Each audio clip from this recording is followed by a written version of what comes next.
"I'm no average killer," Raymond Martinez Fernandez told Michigan cops on the day he was arrested. The slim, smartly dressed balding man sat in the wooden chair between two detectives as he told a tawdry story of sex, lies, and murder. He wiped his sweating forehead every few minutes with a white handkerchief supplied by his co-conspirator, an obese sex slave, who looked on with wide-eyed admiration and love. For several hours, he described their journey through a maze of deception and betrayal that ended with the deaths of as many as 17 women.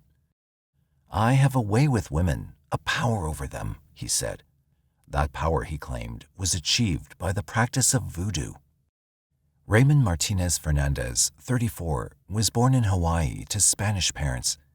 His rotund girlfriend, Martha Julie Beck, 29, who weighed well over 200 pounds, lovingly brushed his thinning hair back on his head as he told police how they killed their last victims in the town of Byron Center, Michigan, on the night of February 28, 1949. Later, when the victim's 2-year-old daughter refused to stop crying over the loss of her mother, Martha drowned her in a tub of dirty water while Raymond looked on. After the murders, they decided to go to the movies where they munched on popcorn and drank a gallon of soda. The day-by-day revelations about this bizarre couple had New York City's press working overtime to keep up with a story that seemed too sleazy even by tabloid standards. Martha's enormous size was the subject of never-ending speculation by the press, who estimated her weight to be anywhere from 200 to over 300 pounds.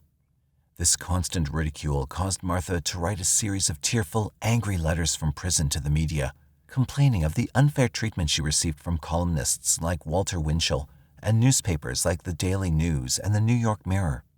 "I'm still a human, feeling every blow inside, even though I have the ability to hide my feelings and laugh," she said. "But that doesn't say my heart isn't breaking from the insults and humiliation of being talked about as I am. Oh yes, I wear a cloak of laughter." Fernandez and Beck came to be known as the Lonely Hearts Killers in the nation's press. Their murder trial took place during the scorching hot summer of 1949 in Bronx Criminal Court, where the salacious testimony of abnormal sexual practices caused a near riot among spectators. The Latino Lothario and the plump, lovesick girlfriend who killed lonely, sex-starved women was a story weirder and more intriguing than anything out of the trashiest pulp magazines of the 1940s. She was born Martha Julie Seabrook in 1919 in the town of Milton in northwest Florida. As a small child, Martha developed a glandular condition that caused her to physically mature faster than most children. By the age of 10, she possessed a woman's body and the sexual drive of an adult. Unfortunately, she was already obese by that age and suffered ridicule from not only her classmates, but from her domineering mother as well. It was claimed at Martha's murder trial in 1951 that her brother assaulted her at an early age. When she told her mother about the incident, she blamed Martha and beat her. Wherever she went thereafter, her mother followed her. If a boy showed any interest in Martha, her mother was sure to chase the boy away with a barrage of insults and threats. Throughout her teenage years, Martha was the focus of cruel jokes and insults, which drove her further within herself. She became reclusive, withdrawn, and had virtually no friends her own age. Later, Martha attended a nursing school in Pensacola, where she graduated first in her class in 1942. However, because of her appearance, she was unable to gain employment in the nursing field. She was forced to take a job working for a mortician in a local funeral home, preparing female bodies for burial. It was a surreal environment for Martha, who was already remote and lonely. Tending to the bodies of the dead at all hours of the day and night, she may have found a strange solace in the company of those who couldn't hurt her with criticism and ridicule. She lived with the dead. In 1942, desperate to begin a new life, she moved to California. She soon got a job at an army hospital working as a nurse. But at night, Martha would frequent the city's bars, where she'd pick up soldiers on leave and, at times, have sex with some of them. As a result of one of these encounters, she became pregnant. The father was a soldier who was uninterested in her. When he discovered Martha was pregnant, he attempted to commit suicide by throwing himself into a nearby bay. Unable to convince the father to wed, and deeply ashamed that a man would rather die than marry her, she returned to Florida, depressed and alone. In Milton, Martha soon realized that she had to explain the pregnancy. She made up a story that she met and married a naval officer in California. She bought a wedding ring and wore it proudly around town. Her husband would soon return from the Pacific, and then everyone would meet him. Of course, that day could never happen, so she had to come up with a remedy. She arranged to have a telegram sent to herself announcing that her husband was killed in action. She went into hysterics when she received the news. The town mourned for her, and the story even appeared in the local papers. Martha received a great deal of attention and sympathy for her loss. In the spring of 1944, she gave birth to a daughter, Willa Dean. A few months later, she met a Pensacola bus driver named Alfred Beck, and Martha became pregnant again. Alfred, perhaps feeling guilty about the pregnancy, reluctantly married her in late 1944. 6 months later, they were divorced. Martha had lost her job the year before and now found herself alone once again, this time with 2 small kids and no income. She fell into a fantasy world of romance novels and afternoon movies like Confidential Agent and Gaslight, which featured her favorite leading man of the day, Charles Boyer. She read true confession-type magazines and dreamt of the man who would save her from her loneliness and desperation. In early 1946, she finally secured a job at a Pensacola hospital for children. Martha was actually a very good nurse. She took her job and responsibilities very seriously. "I chose this profession," she wrote, "without thought of self and want to prepare myself for this profession, not for material gains, but for the purpose of aiding humanity and rendering service to others." Unable to be happy in the social side of her life, Martha put everything she had into her work. Before the year was out, she received a promotion and eventually became nurse superintendent of the hospital. But still, she was depressed and yearned for the day when she could have a man all to herself, a man that would give her sexual fulfillment, companionship, and above all, the kind of love she read about for years in the hundreds of magazines that lay strewn all over her apartment. As a result of a practical joke played by a coworker, Martha received an ad in the mail to join a Lonely Hearts Club. When she read the ad, she broke down into bitter tears. "How could I forget that day?" she later said. But in an act of defiance, Martha placed an ad in Mother Denine's Family Club for Lonely Hearts. She had to fill out a form describing herself and sent it in for publication. But she conveniently left out the fact that she weighed nearly 250 pounds and already had 2 kids. The ad was published, and Martha breathlessly awaited her Prince Charming. Each day when she returned home from work, she anxiously checked the mailbox, searching for the letter that would sweep her away from the pain of loneliness. Raymond Martinez Fernandez was born on the island of Hawaii on December 17, 1914. His parents were of Spanish descent and proud people who were disappointed in Raymond's frail and sickly appearance. His father especially was not fond of Raymond and wished for a stronger son. When Raymond was only 3, the family moved to Bridgeport, Connecticut. In 1932, Raymond decided to go to Spain to work and live on an uncle's farm. There, at the age of 20, he married a local woman named Encarnacion Robles and set up house. By then, Raymond had left behind the awkward weakness of his youth and evolved into a handsome, well-built young man. He had a calm, gentle manner and was well-liked in the village of Orgiva. When the Second World War began, Raymond served with Spain's merchant marine, but he soon found service with the British government as a spy and apparently achieved a certain notoriety in the intelligence-gathering community. Little is known of his wartime activities, but the Defense Security Office in Gibraltar once said that he was entirely loyal to the Allied cause and carried out his duties, which were sometimes difficult and dangerous, extremely well. In late 1945, after the war was over, Fernandez decided to return to America to find work and then send for Encarnacion and his newborn son. He managed to get passage on a freighter that was headed for the island of Curaçao in the Dutch West Indies. While on board the ship, Raymond was the victim of a life-altering event. As he attempted to come up to the deck, an open steel hatch cover fell directly on the top of his head.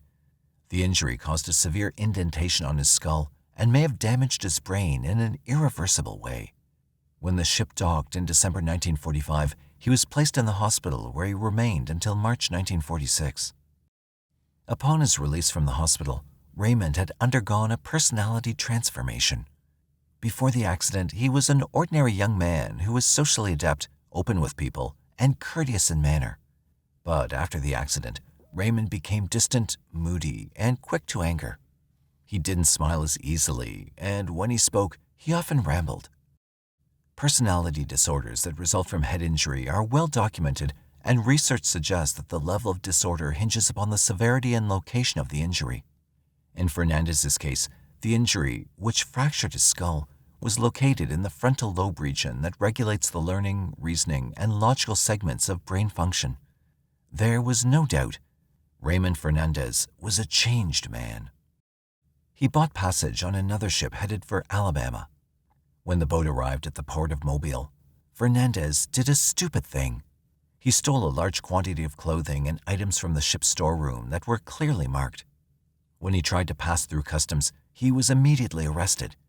He had no explanation for his conduct, and when he was asked why he committed the theft, he said, "I don't know. I can't think. I can't say why I did it. I just saw other men putting a towel or two in their bags, so I thought I'd do the same. Only I just couldn't seem to stop." He was sentenced to 1 year in the federal penitentiary in Tallahassee, Florida. While he was in prison, Fernandez became cellmates with a Haitian man. This man, a follower of the ancient religion Vodun, introduced Raymond to the practice of voodoo and plunged him into the world of the occult. He became convinced that he had a secret power over women that originated with voodoo. His sexual powers were at their peak, he believed, when they were enhanced by the energy of the Vodun. Erroneously described as an evil religion, it's a derivative of several African religions, mostly Nigerian, some of which go back over 5,000 years. Raymond fell into the dark side of voodoo and believed that he was an Aungun, a priest who could obtain his mystical powers from the Loa, that means spirits. He read the notorious Haiti, or the Black Republic, written in 1884 and the source of a great deal of misinformation about the Vodun religion. It contained lurid descriptions of human sacrifice and tortures, which later captured the imagination of Hollywood filmmakers who produced films that perpetrated that myth. Fernandez told friends that he could make love with women from great distances by placing voodoo powders inside the envelopes. In his letters, he asked his victims to send a lock of their hair, an earring, or some personal item that he could utilize in voodoo rituals to strengthen his supernatural control. Unsuspecting women, he believed, then fell at his feet, consumed by the erotic sexual persuasion of Raymond Fernandez, Voodoo Hongun. In 1946, Raymond was released from prison and moved to Brooklyn to live with his sister. His relatives were upset with his appearance, which had changed dramatically since the accident. He was mostly bald, whereas before he had an abundance of rich, dark hair. The scar from the accident was plainly visible on the top of his head. Raymond locked himself in his room for days at a time and complained of painful headaches. During this period, he began to write dozens of letters to Lonely Hearts Clubs, where, through the mail, he began to seduce gullible females who were looking for men. Once he gained their trust, he'd steal money, jewelry, checks, whatever he could embezzle. Then he'd disappear forever. The victims, often too embarrassed to complain, rarely reported the episodes to the police. For months, Fernandez immersed himself in the world of Lonely Hearts Clubs, writing letters to numerous women, often at the same time. In 1947, he began a correspondence with Jane Lucilla Thompson, who had recently separated from her husband. She was lonely, susceptible to kindness, and ripe for the picking. After a letter-writing courtship, Jane Thompson agreed to meet Fernandez. In October 1947, they bought cruise ship tickets with Jane Thompson's money and took a trip to Spain. For several weeks, they traveled together and booked hotel rooms as man and wife. They dined and took sightseeing trips across the Spanish countryside. Fernandez, though, was still legally married to his first wife, Encarnacion Robles. Eventually, he found his way to La Linea, where Encarnacion lived with his 2 kids. He introduced her to Jane, and for a time, the unlikely three frequently dined out on the town. Things seemed to be going well, but on the night of November 7, 1947, something happened between the 2 women. It's believed that some type of disagreement or fight erupted between Raymond and Jane at the hotel in La Linea. He was seen running out of the room late that night. The next morning, Jane Lucilla Thompson was found dead in her room of unknown causes. Her body was removed and buried without an autopsy. Later, when suspicions of murder by poison were aroused, her body would be exhumed. Meanwhile, Fernandez skipped town, leaving his wife, the long-suffering Encarnacion, alone once more. He caught the next boat to the United States, where he showed up at Jane's old apartment in New York City. With the forged last will and testament of Jane Thompson in his hand, he took possession of the apartment and all the furnishings, despite the fact that Jane's elderly mother lived there. During this tumultuous time, while Raymond traveled through Spain with Jane Thompson, dined with both women, and then confiscated the New York City apartment from the mother of his latest victim, Fernandez continued his correspondence with dozens of women. One of them was Martha Seabrook Beck. In sunny Florida, Martha went about her business at the Pensacola Hospital, where she was so good at her job. She was made supervisor of all the nurses in just 6 months' time. Her professional career was finally on track, but her social life and her yearning for romance was still at a dead end. After she wrote her first letter to Mother Denine's club, she waited. She waited nearly 2 weeks for a return letter, and each day she was disappointed when none arrived. But sometime before Christmas Day in 1947, she received her first and only reply. The letter was from Raymond Fernandez from West 139th Street in New York City. He said he was a successful and well-respected businessman who made his fortune in the import and export trade. The words were written in an elaborate manner, extremely courteous, and seemed sincere. He wrote that he was a Spaniard who had recently left his country to come to America for better business opportunities. He now lived alone here in this apartment, much too large for a bachelor, but I hope someday to share it with a wife. Fernandez wrote that he knew Martha was a nurse, and he wrote to her because, "I know you have a full heart with a great capacity for comfort and love." It was too much for the starry-eyed Martha. She carried the letter with her everywhere she went and read it at every opportunity. She couldn't believe how well he wrote and expressed himself. She immediately bought expensive stationery and began a 2-week correspondence that included a dozen letters and an exchange of photographs. The photos were a little bit of a problem.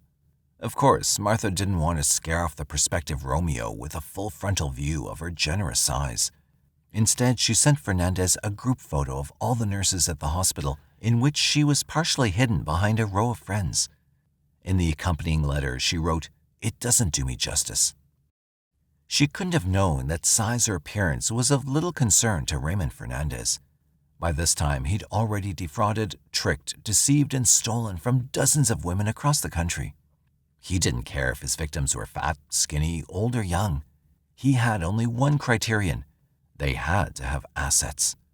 When he learned that Martha was a nurse, he assumed that she had money or a house or something of value. He knew that he'd have to develop a relationship by mail and maybe a telephone call or two before arranging a face-to-face meeting. He had to build trust and inspire a level of sexual anticipation in his victims.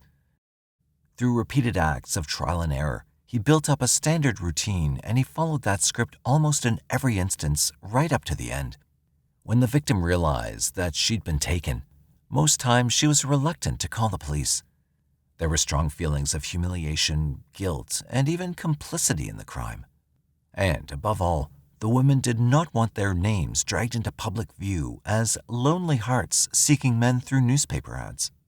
The self-absorbed Fernandez just assumed that most women were satisfied with his sexual dexterity and imagined they simply accepted the theft as a valid price to pay for a few days or weeks of happiness with a wonderful lover like him. After a few letters back and forth, Fernandez performed the necessary step of asking Martha for a lock of her hair.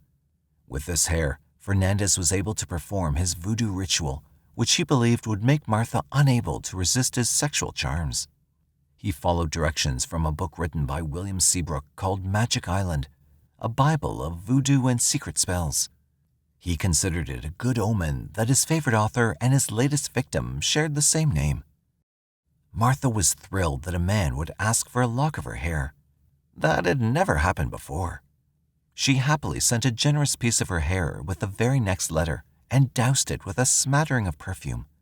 Maybe her turn had finally come, she may have thought. Maybe she imagined that Raymond Fernandez would be her knight in shining armor, her dream lover to take her away from the daily routine of bedpans and a life of drudgery. Maybe her luck had finally changed.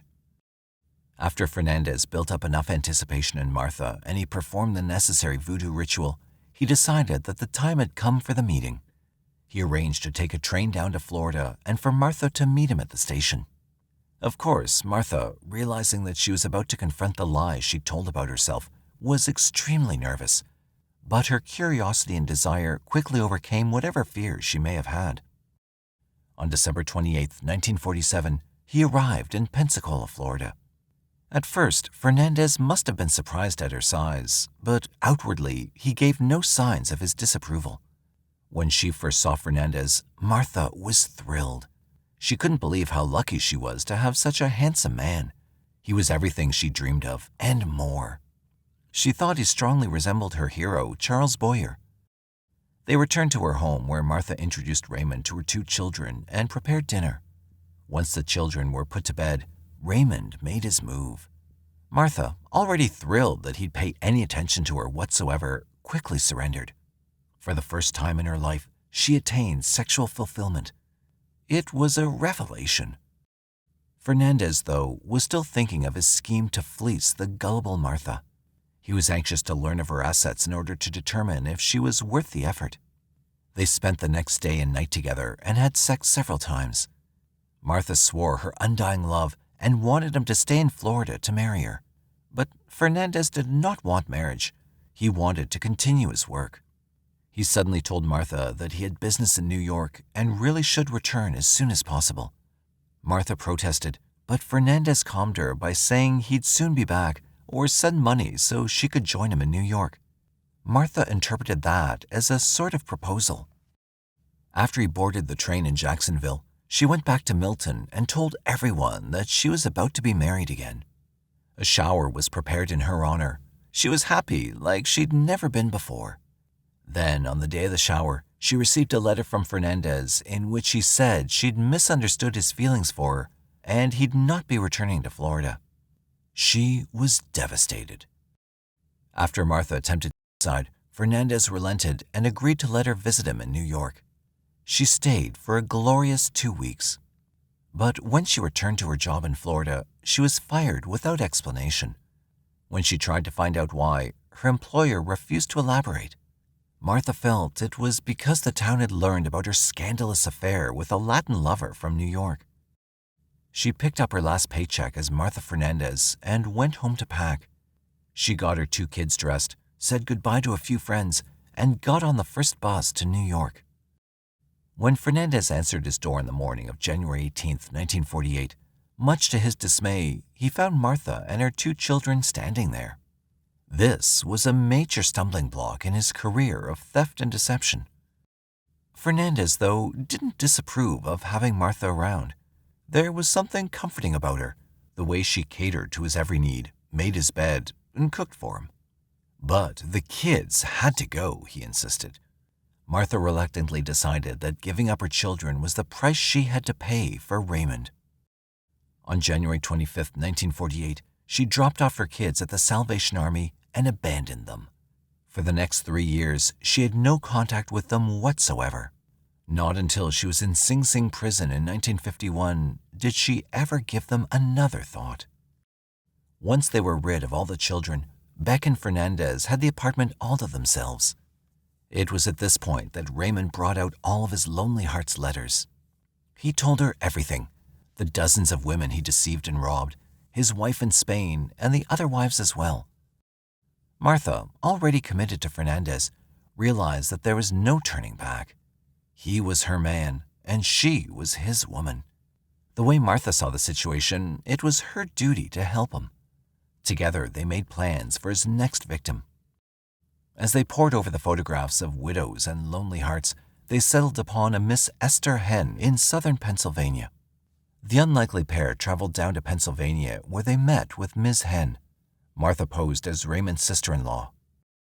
Within the week, on February 28, 1948, Esther Henn and Raymond Fernandez were married in a brief ceremony at the county clerk's office in Fairfax, Virginia. Then the newlyweds, with Martha, returned to the apartment on West 139th Street. She later told reporters, "For 4 days he was very polite to me. Then he gave me tongue lashings when I wouldn't sign over my insurance policies and my teacher's pension fund to him." Things went downhill after that. I began to hear stories about how he went to Spain with a woman and she died, she said.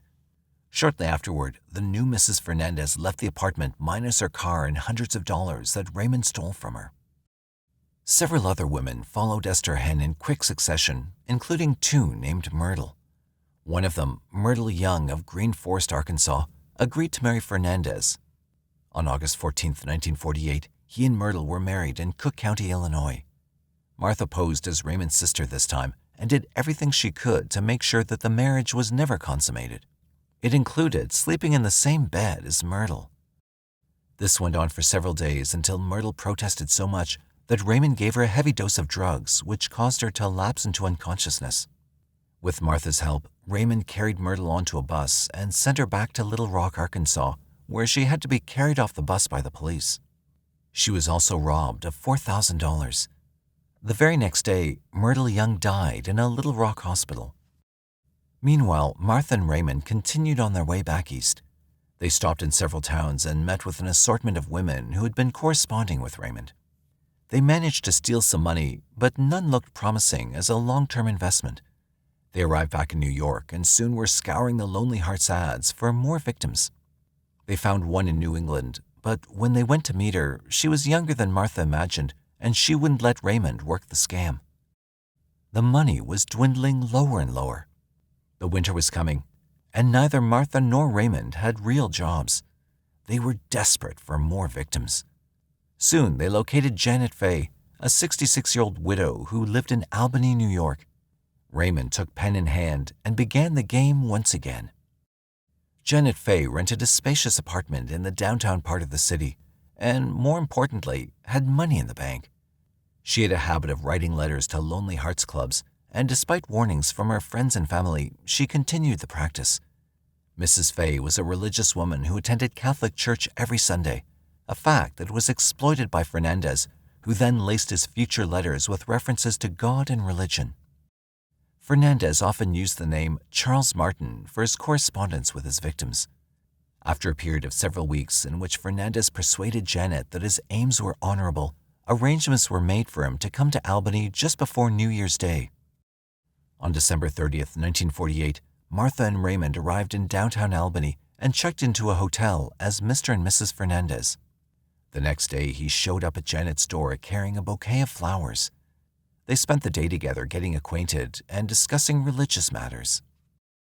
Over the next few days, Fernandez brought along Martha, introducing her as his sister, and together they had dinner and toured the city. Janet even allowed them to sleep over in her apartment. Soon, Raymond proposed marriage to Janet, and she readily accepted. They made plans to move to Long Island, where Martha had already rented an apartment at 15 Adeline Street, Valley Stream, Long Island. During the first week in January 1949, Janet made the rounds of the Albany banks, clearing out her bank accounts. She accumulated over $6,000 in cash and checks. As soon as she completed her errands, Fernandez convinced her to leave Albany. On January 4, 1949, Fernandez, Beck, and Janet Fay left Albany and drove to Long Island. When they arrived at the apartment, they ate dinner together and settled in for the night. Fernandez fell asleep first, leaving Janet and Martha together alone. What exactly transpired between them will never be known, for Martha told several different stories later when questioned by the police. But she did say, "I was just burning up with jealousy and anger." Martha also said that when she entered Raymond's bedroom, she saw Janet naked with her arm around Raymond. Already upset with Raymond because he showed too much attention to Janet, the sight of the two of them in bed was too much for Martha to bear. According to Martha, Janet became angry and yelled, "I won't allow you to live with us. You're the most brazen bitch I've ever seen." An argument followed, during which Fernandez allegedly told Martha, "Keep this woman quiet. I don't care what you do, just keep her quiet." Martha later testified she blacked out and couldn't remember what happened. "The next I knew, the defendant Fernandez had me by the shoulders and was shaking me," she said. Janet Fay's body lay at Martha's feet, bleeding profusely from a severe head wound. She was bludgeoned into unconsciousness with a ball-peen hammer and then garroted using a scarf as a tourniquet around her neck. Martha said that immediately after the killing, she was in some type of a trance. Fernandez and Beck cleaned up the room, wrapped the body in towels and sheets, and pushed it into a closet. Then they went to sleep. The next day, they bought a large trunk and dumped the body inside. They drove over to Raymond's sister's house, where they convinced her to store the trunk in her basement for the time being. 11 days later, on January 15th, Raymond retrieved the trunk from his sister's home and buried it in the cellar of a rented house. Raymond then covered up the grave with cement. For the next week, they cashed Janet Faye's checks and typed letters to her family saying, "I'm all excited and having the time of my life. I never felt as happy before. I will soon be Mrs. Martin and will go to Florida." They signed the letters Janet L. Faye. But in their haste, they made a pivotal error. Janet did not own a typewriter and couldn't type. Her family immediately notified the police. Beck and Fernandez quickly left Valley Stream and headed west to Grand Rapids, Michigan, where their next victim was waiting. For several weeks, Fernandez corresponded with a young widow named Delphine Downing, 41, who also had a 2-year-old child, Raynell. Delphine also knew Fernandez as Charles Martin, a successful businessman in the export trade who also had a special love for children.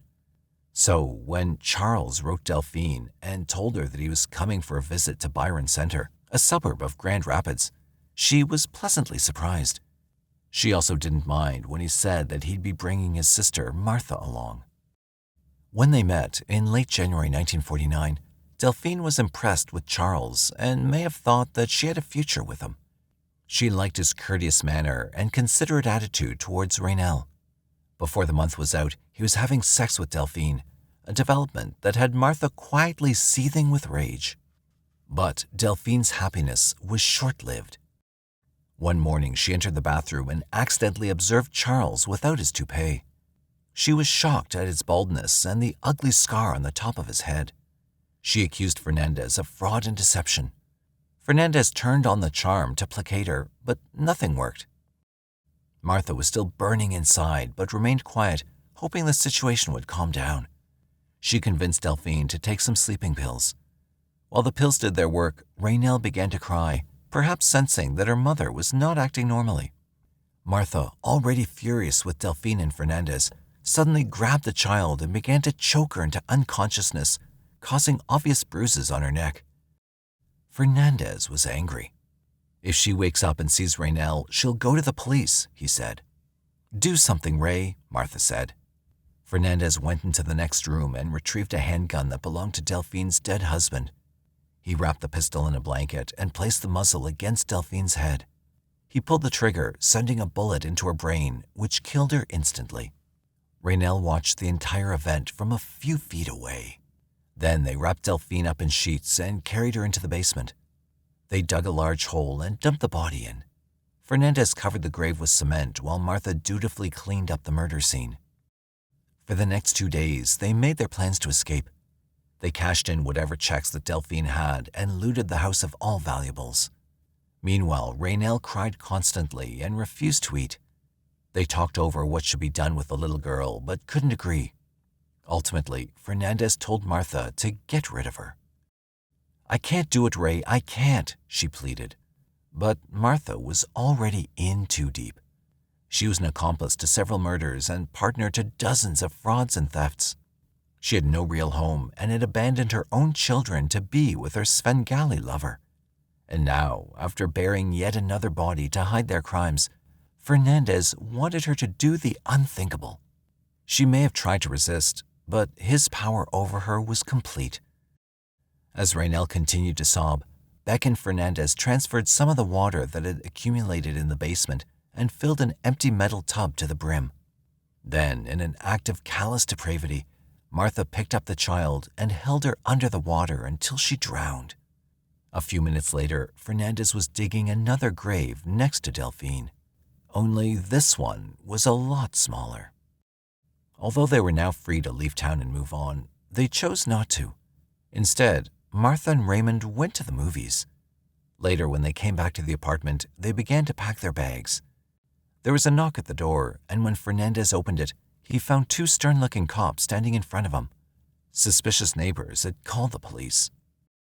After they were arrested on February 28, 1949, Beck and Fernandez were brought to the Kent County DA's office, where they were questioned by the police and the district attorney. Perhaps because they were already resigned to their fate, neither asked for an attorney, nor did they attempt to avoid questioning.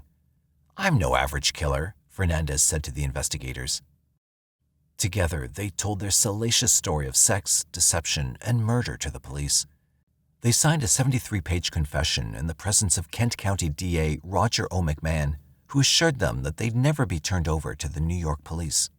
Fernandez and Beck were aware that there was no death penalty in Michigan and were content to remain in Kent County rather than be extradited back to New York to face charges for the Faye killing.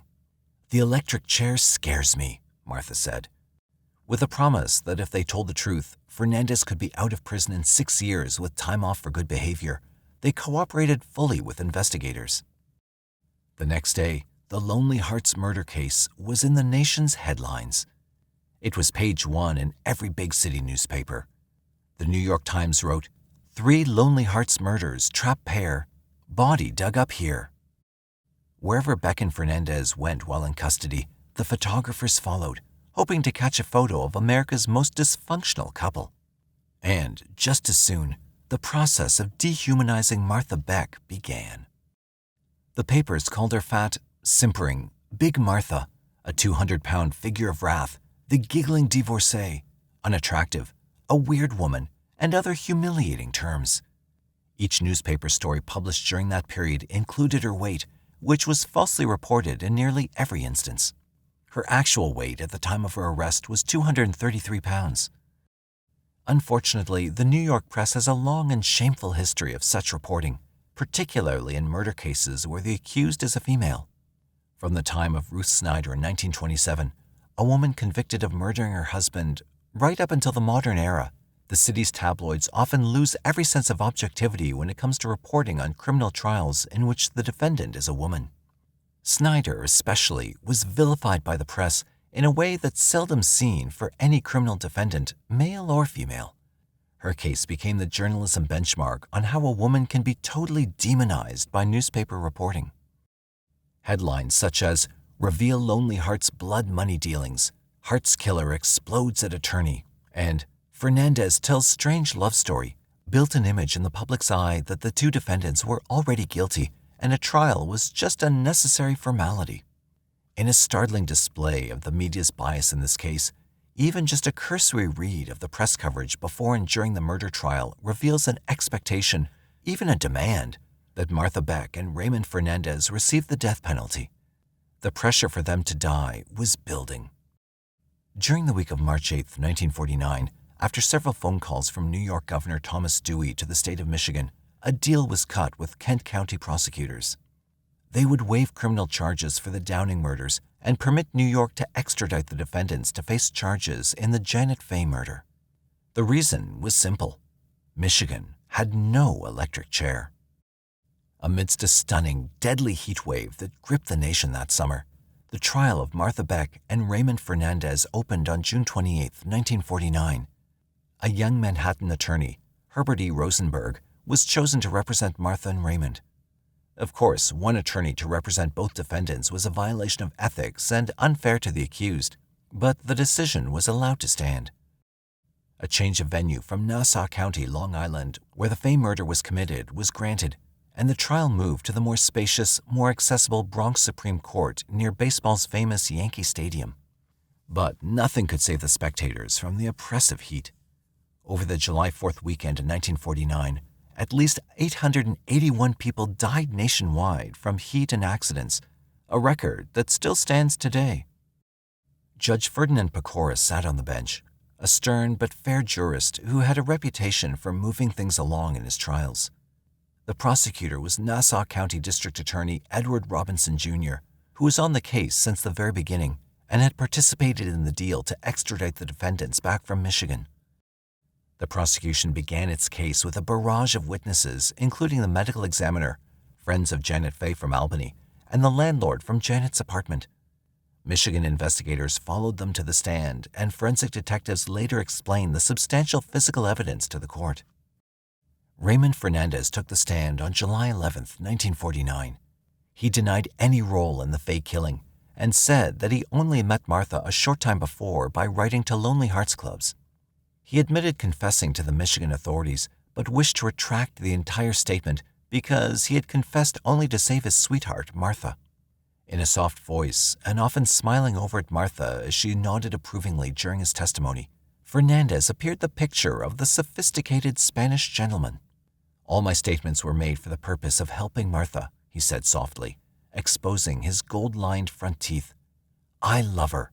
It couldn't be anything else," he added. But prosecutor Edward Robinson jumped all over Fernandez's story by bringing up Jane Thompson, Delphine Downing, Raynell Downing, and Myrtle Young, all dead after meeting with Raymond Fernandez. Robinson kept after him in a shouting, blistering examination. "Mr. Fernandez is not deaf," said Martha from her seat after one exchange. But Fernandez scored points also, especially when he described the Michigan interrogation. "Everybody was permitted to question me, including the newspaperman," he said. "I didn't know if I was coming or going, and the DA said that whatever I said would not be used against me." Fernandez regained his composure and continued on, sensing that this point was one to dwell on. "They'd look upon me as a murderer in New York and let her go," he said. "As a man, I could take it better than a woman. If I cooperated, they said, I would do 6 years and be paroled. Then I could do what I liked.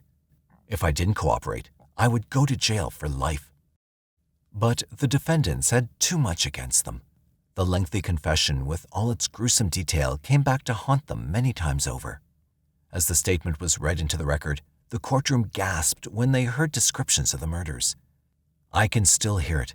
The blood was dripping, dripping, dripping, and the sound of it just sounded like it could be heard all over the house," Martha had told the Michigan investigators. While Fernandez was strangling Mrs. Fay, she said, her false teeth fell out. "They had the presence of mind to dispose of them because we realized in case her body was found, if the teeth were there, that would be a mode of identification." DA Robinson then asked Fernandez if he shot and killed Delphine Downing. "That is true," he said simply, but when asked if he killed Janet Fay, he denied it. At that point, Martha suddenly jumped out of her seat. "I think at this time, Your Honor, I want to take the stand," she shouted. Judge Pecora admonished her as her attorney pushed her down into the seat. Page after page of their confession, each one more damning than the last, went on to describe their twisting journey through deception, sex, fraud, and murder. The testimony of Raymond Fernandez included descriptions of extensive sexual relations he had with his various victims. Much was made of a 3-way strip poker game he played with Martha and Esther Henn, one of his victims. The last hand was played for who would have the pleasure of sleeping with Fernandez. Martha won. This type of testimony continued through the morning of July 21st and was so lurid that unauthorized persons were not permitted to loiter outside the courtroom. The New York Times said that many of the would-be spectators, predominantly women, did without lunch in order not to lose their places. The anticipation had been building for weeks. The tabloids were filled with stories of how Martha would testify. Would she give up Raymond? Would she take the blame for all the murders herself? Would she cry? When her name was called on the morning of July 25, 1949, she rose from the defense table and walked slowly to the witness stand. She climbed the 2 steps up to the platform and sat gently into her seat. She wore a gray and white polka dot summer dress, 2 strands of pearls around her neck, and green wedge-type shoes. It was an outfit inappropriate for a courtroom. After Raymond described their abnormal sexual practices during his testimony, the New York papers went into overdrive to further degrade the accused killers. The courtroom was jammed with an overflow of spectators and reporters. When Martha told her story to a hushed and crowded room, Fernandez sat rigid in his chair, not knowing what to expect. Martha began with her childhood, reciting all the problems she suffered through as a child. When she was just 13, Martha said, she was subjected to 2 incestuous attacks, which left her frightened and shy and also pregnant. She said that the assaults preyed on my mind ever since. She dreamed constantly of being in love. Life was not worth living, she explained. I'd rather be dead than continue arguing with my mother each day of my life. She said that her mother was overbearing to such a degree that I had to give her a day-to-day story of who I was with and what I did. She attempted suicide on several occasions. Her luck with men was just as bad. Every time she developed a romantic relationship, she said, it went nowhere. Her first marriage ended when her husband walked out, leaving her pregnant. He gave me the impression that I was the only one he'd ever loved, she said tearfully. Each boyfriend after her marriage was a disaster. She had 2 children along the way, and yet still could not hold on to a man. She said the remorse, fear, and shame drove her to attempt suicide once again. She told the court that she tried to commit suicide 6 times in the year before she was arrested, and that it entered my mind almost every day. When she explained how she dropped off her children on January 25, 1948 at the Salvation Army in New York City, she broke down again. After a short recess, Martha returned and resumed her testimony. She claimed that she knew Fernandez was a murderer and that she helped him find lonely women to victimize. Raymond got quite a kick out of the photographs of some of the old hags who wrote to him and expected him to correspond with them, she said. At times, Martha giggled when she recalled how easily Raymond was able to deceive his victims. When the questioning turned to Mrs. Fay, Martha said the last thing she remembered was Fernandez ordering her to keep Mrs. Fay quiet. Then she found herself standing over Mrs. Fay while Fernandez shook her shoulders, screaming, "My God, Martha, what have you done?" When the prosecutor asked about her love of Fernandez, Martha defended him. "We loved each other, and I consider it absolutely sacred. You refer to the lovemaking as abnormal, but for the love I had for Fernandez, nothing is abnormal," she said. Martha fidgeted in the stand, her large frame looking out of place in a wooden chair designed for smaller people. She said, "A request from Mr. Fernandez to me is a command. I loved him enough to do anything he asked me to." She insisted she remembered nothing about the killing until she saw Mrs. Fay at her feet, bleeding profusely all over the rug. At her instruction, Fernandez wrapped a scarf around Mrs. Fay's neck and twisted it like a tourniquet. With a straight face, Martha said her training as a nurse taught her that a tourniquet around the neck would stop bleeding from the head.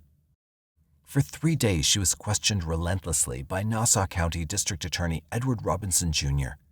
At times, tearful, angry, and rebellious, Martha gave details of her sexual relationship with Fernandez that made some women leave the courtroom.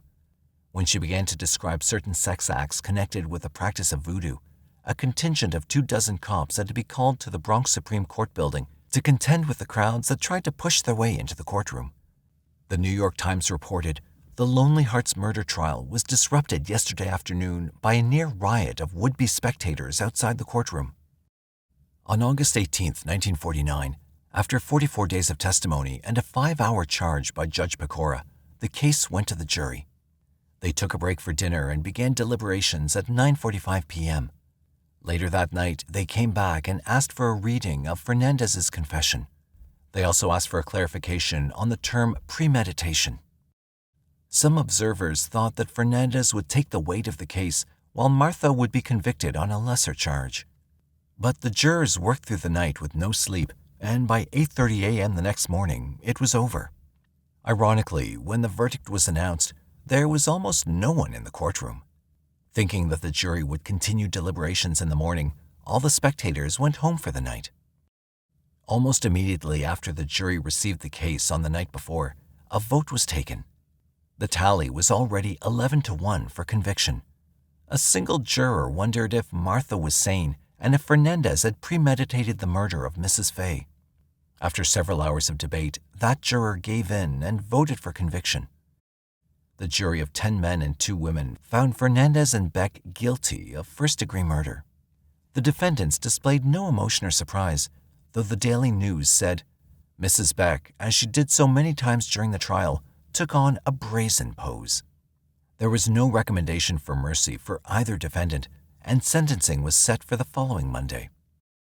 On August 22nd, Martha Beck and Raymond Fernandez stood impassively as Judge Pecora sentenced them both to die in the electric chair on October 10th of that year. Within the hour, they were on their way to Sing Sing Prison on the banks of the Hudson River. Martha became inmate number 108594, and Fernandez became 108595. Upon admission, Martha was asked routine questions. "To what do you attribute your criminal act?" the guard asked. Something I got into. I had no control, she replied. To the same question, Fernandez said, an accident. They were processed, immediately separated, and placed on death row. Ironically, Martha was assigned the same cell as murderess Ruth Snyder in 1927 and later occupied by the irrepressible Eva Koo in 1936. Both were executed. The cell consisted of a bunk, a sink, and a toilet. Her only companions would be the matrons on duty. Martha submitted a list of approved visitors that included her divorced husband, Alfred Beck, her brother, and 3 sisters. She also included her son, Anthony, now 4, and her daughter, Carmen, 5, who she hadn't seen since January 1948 when she abandoned them at the Salvation Army office in Manhattan. Martha and Raymond's stay on death row in Sing Sing prison had to be one of the most tumultuous events in that prison's history. From the day they arrived on August 19, 1949, until March 8, 1951, when they were executed, the ongoing soap opera of the broken-hearted Martha never ceased. Fed by intermittent press stories of Martha's sexual deprivation and erratic behavior, the public never lost its appetite for gossip about the Lonely Hearts killers. In September 1950, it was rumored that Martha was having an ongoing sexual relationship with one of the guards, a story that made front-page news in the tabloids. For several weeks, I've suffered in silence because of the rumors started by Mr. Fernandez, she wrote in a letter to Warden Deno of Sing Sing. To print that or say that I'm having an affair with a guard is one of the most asinine and ridiculous statements ever made, she said. Approximately 25 million persons heard Winchell's broadcast tonight, including members of my own family, and I'll admit it will be a shock and embarrassment to them. But Fernandez apparently believed the story and submitted court papers to have his case dropped. The petition stated, the triangle subjects him to mental torture beyond endurance and requested that all appeals on his behalf be stopped immediately so that he can be executed forthwith to end his living death.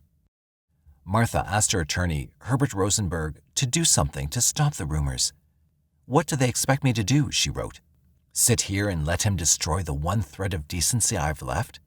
He's done so much talking about how he has me wrapped around his little finger that it was a blow to his ego when I unwrapped myself and forgot about him. All I can say is, what a character. As time went on, Martha and Raymond continued on a love-hate relationship that changed almost daily. Some days they professed their undying love for one another. Other days they'd barely speak to one another. In one letter, Martha belittled him to her mother.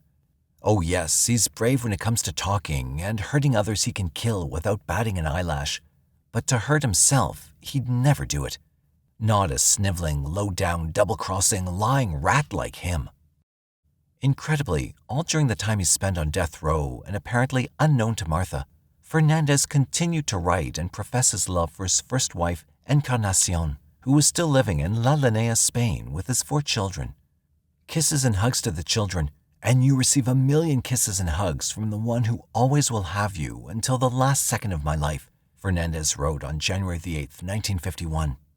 Encarnacion, who knew that he was involved with many other women, still considered him her husband and wrote, Do you prefer me to fly to you and spank you for not writing, just as if you were a little child? Kisses from the children. All my love to you, from your wife, Encarna. But it was Martha, the hopeless romantic who was trapped in a web of deceit and obsessive love, who captured the imagination of legions of women. They could empathize with a young girl who was ridiculed and rejected by family, friends, and boyfriends because of a weight problem. They could feel for a woman who wound up on death row because she wanted to please the only man she ever loved and who loved her. Although executions were still a reality at Sing Sing, the number of executions had diminished greatly in the previous few years. There were only 3 in 1950, down from 14 in 1949, and a high of 21 executions in 1936. After several failed appeals, their execution date was set for March 8, 1951. Martha would be the 6th female executed in the state of New York during the 20th century. As time ran out for the Lonely Hearts killers, they reconciled and wrote letters to each other, declaring their love once more. Preparations for the event required weeks of activity by the prison staff. Witnesses for the Beck and Fernandez executions totaled at least 52 people, an unusually high number. They included 9 judges, numerous police officials from Michigan, New York, and Long Island, press representatives from the Detroit News, the New York Journal-American, the World Telegram, the New York Daily News, the New York Mirror, New York's El Diario, the Pensacola Daily Times, and many others. Prison officials were unusually accommodating to the media. On March 8th, her last morning, Martha ate a good breakfast, ham, eggs, and coffee, and took a shower, according to a death row log kept by Matron Evans. Martha ate fair dinner, laundry sent out, returned, and checked, she wrote. Martha preferred to spend her last day with Matron Evans, but became angry when she discovered that another matron would be on duty from 9 a.m. to 5 p.m. Martha wrote her last angry letter that afternoon in which she said, "I do not appreciate it one bit, but I'm glad that no member of my family will know how hurt and misled my last day was. It hurts me deeply to realize that I've been wrong in thinking that there could be good in a state-paid employee. Martha Julie, number 108594." According to Martha's written instructions, her last meal consisted of fried chicken, no wings, French fries, lettuce, and tomato salad.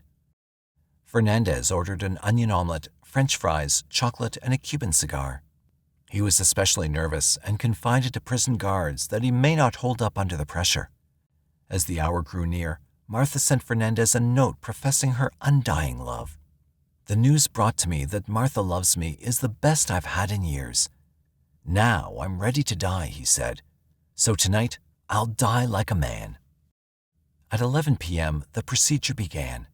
First, 2 other convicts, John King, 22, and Richard Power, 22, from Queens, New York, were taken from their cells and marched over to the pale green death chamber. They were executed for the senseless murder of an airline clerk in 1950. After their deaths, Fernandez was removed from his cell and taken to the same cold, barren room. It was tradition at Sing Sing that the weakest should go first.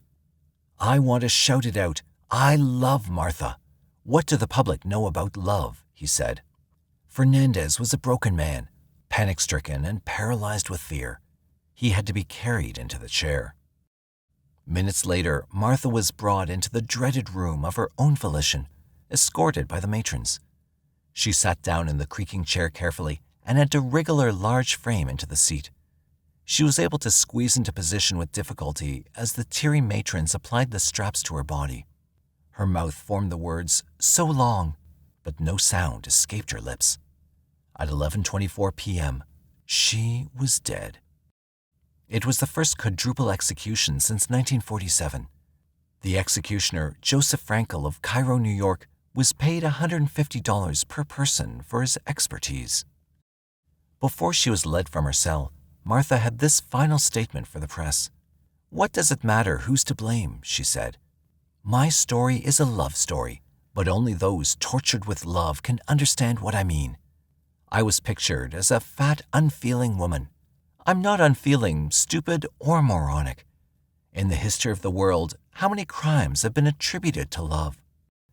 The executioner, Joseph Frankel of Cairo, New York, made $600 for the day's work.